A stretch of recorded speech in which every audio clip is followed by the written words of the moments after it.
remember in February, a judge ruled John Jackson can no longer advertise or perform repair work in North Carolina.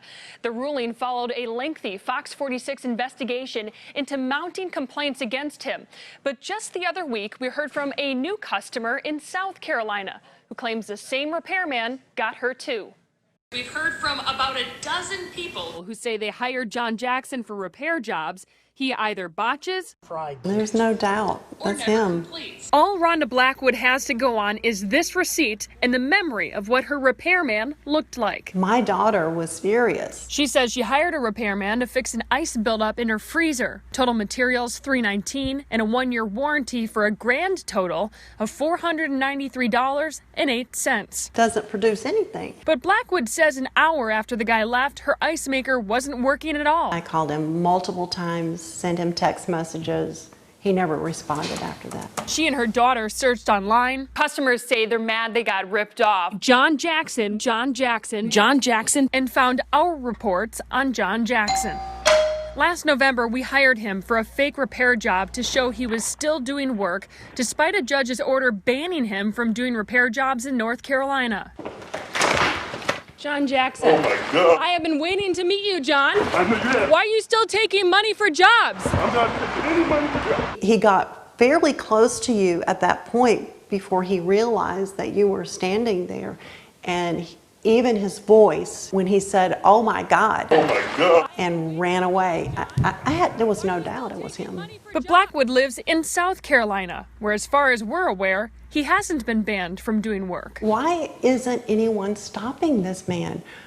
How is he still able to go in and scam people? How is he still able to do this? Why hasn't he been arrested? When we called the number Blackwood had for her repairman, it got redirected to another number. 000. It's full. 1440. One I have saved in my phone as John Jackson. We reached out to the South Carolina Attorney General, but they said in South Carolina, the Department of Consumer Affairs handles consumer complaints. So we reached out to them. Because we don't have jurisdiction over repairmen, we don't have the ability to go after the bad guy, right? If you guys don't go after the bad guy, what good is it to even submit a complaint with you guys if nothing's going to happen with it? So that's a really good question. What I always tell consumers is, if you don't file a complaint, then for sure nothing is going to happen. Consumer Affairs told us they have jurisdiction over people and industries they license, not rogue repairmen. The Federal Trade Commission doesn't respond directly to individuals, but they say consumer complaints play a key role in helping them build a case. Who do they file a complaint with, or do they just go with everyone? That's a fair question.